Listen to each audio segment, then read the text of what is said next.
Deep beneath the surface of our cities lies a world most people never see, and never should. Miles of winding tunnels, stacked with bones, echoing with whispers of centuries long gone. These are the catacombs, places where the living meet the dead, and where stories emerge that defy explanation. Tonight, I'll take you into this darkness. Three true terrifying tales from the catacombs, stories of people who went below and never truly came back the same. But be warned, what you're about to hear might change the way you think about the silence of the underground.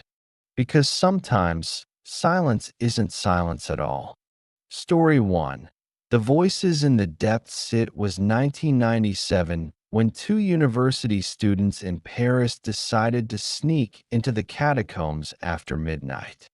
They weren't thrill seekers or ghost hunters.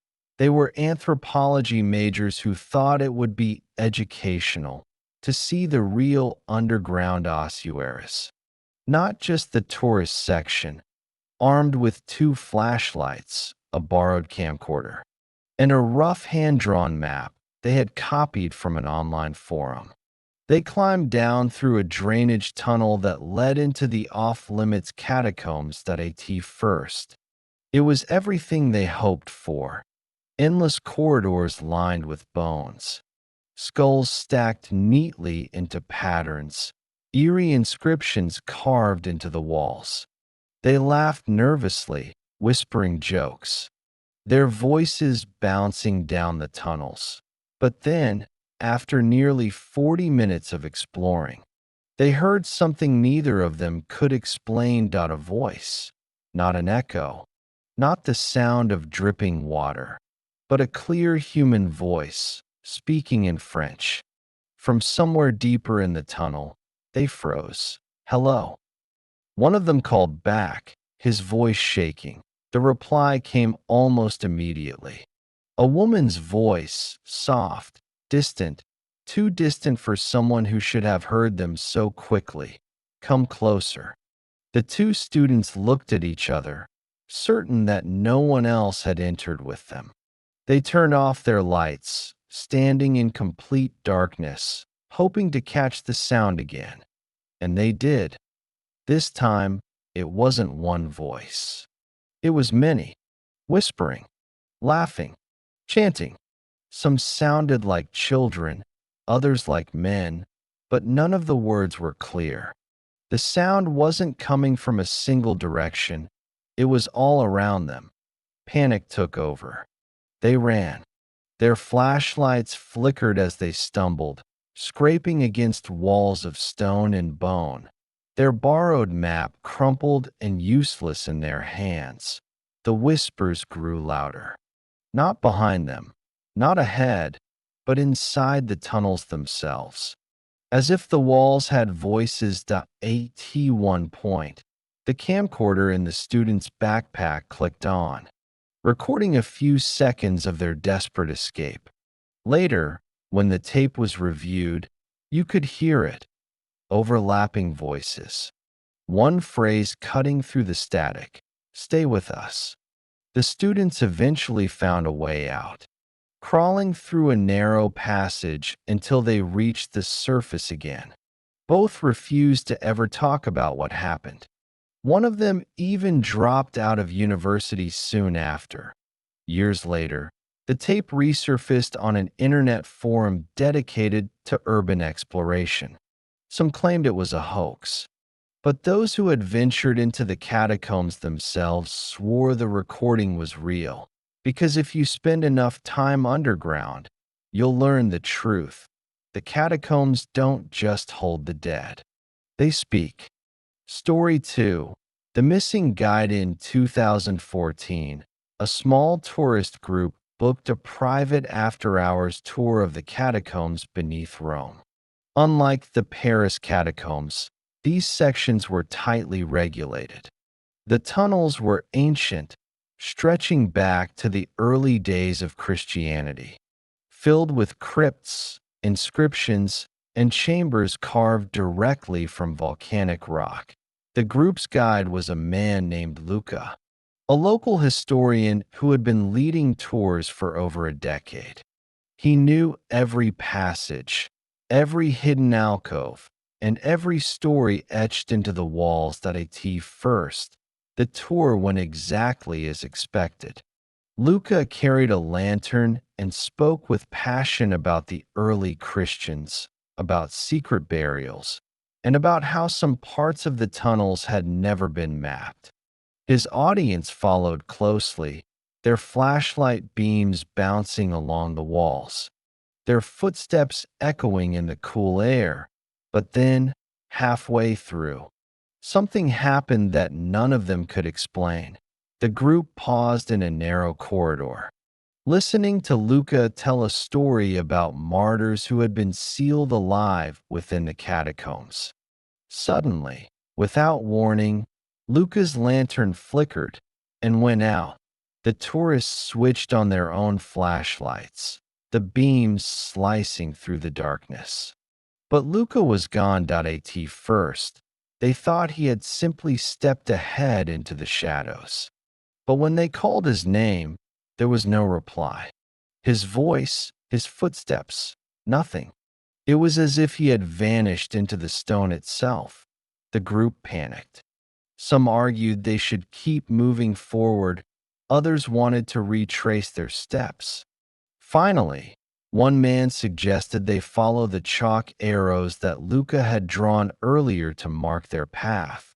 But when they turned back, the arrows were gone, not erased, not faded, gone.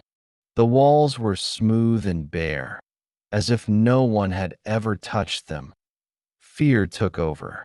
The tourists began to argue, their voices echoing unnaturally through the tunnels. Some swore they saw movement at the edges of their flashlight beams, shadows that didn't belong to anyone in the group. And then, from deep within the darkness, a voice answered them. It was Luca. His voice carried perfectly down the corridor, calm and steady. "This way," he said. "Follow me." Relieved, the group hurried forward. But when they reached the chamber ahead, it was empty. No Luca, just bones stacked along the walls, and a chill in the air that made their breath visible. The voice came again, this time from behind them. "You're almost there." The tourists turned their lights back the way they had come. Again, nothing. Hours seemed to pass. They wandered in circles, each time hearing Luca's voice guiding them deeper, never closer to the exit. Some began to cry, convinced they would die underground. Finally, one woman spotted a faint light in the distance. Desperate, they followed it. The tunnel narrowed, forcing them to crawl, until at last they stumbled into the open air of the city above. They collapsed onto the pavement, filthy, shaking, and terrified. But Luca was never found. His lantern was discovered weeks later, lying on a ledge in a sealed section of the catacombs, an area that had been blocked for centuries to this day. Local guides warned tourists about wandering too far from their group. Some even whisper that if you listen closely in the dark, you can still hear Luca's voice calling from below, urging you to follow. And those who do, they don't always come back. Story 3. The Bone Room. In 2009, a man known only by his online alias, Vortex, decided to explore the restricted parts of the Paris catacombs alone. He was part of an underground community of cataphiles, urban explorers obsessed with documenting the forbidden tunnels. While most stayed close to known passages, Vortex prided himself on going deeper than anyone else. Armed with a headlamp, spare batteries, and a digital camera, he entered through a storm drain at 2 a.m. His plan was to spend 6 hours underground, documenting forgotten chambers and posting the photos on his blog. For the first 2 hours, everything went according to plan. He discovered graffiti from the 1800s, old wine bottles left by secret societies, and even a rusted bed frame in a chamber rumored to have been used by German soldiers during World War II. But around the third hour, he noticed something strange out on one of the stone walls. He found an arrow, not chalk, not spray paint, etched into the stone itself, deep and deliberate. He thought maybe it was an old marker carved by masons, but curiosity got the better of him. He followed it. The tunnel grew narrower, colder. Unlike the rest of the catacombs, which often carried the smell of damp earth, this passage smelled faintly of metal and decay. His headlamp flickered as he moved, but he pressed forward until he reached a door. It wasn't like any other door in the catacombs. This one was iron, half rusted, with a heavy ring handle. Against his better judgment, Vortex pulled it open. Inside was a chamber unlike anything he had seen before. Bones. Thousands of them. Not stacked neatly like in the tourist sections, but piled chaotically from floor to ceiling. Skulls crushed beneath femurs, ribs jutting out at unnatural angles. The remains of hundreds of people thrown together like trash, and in the center of the room, an empty stone slab. Almost like an altar. At first, he was fascinated. He snapped photos, circling the slab. But then he noticed something that made his blood run cold. The bones were fresh, not all of them. Most were yellowed with age. But here and there, he saw skulls with skin still clinging to them, jawbones with fragments of hair, bones streaked with dried blood. Suddenly, he heard it, a sound from behind him. Breathing, he swung his headlamp around, but the room was empty. The piles of bones cast grotesque shadows, but no figure appeared. His pulse raced. He told himself it was just his imagination, that the air in the chamber was playing tricks on him. But then the breathing grew louder, closer. Panicking, he bolted for the door. Except it wasn't there anymore. The iron door he had entered through was gone.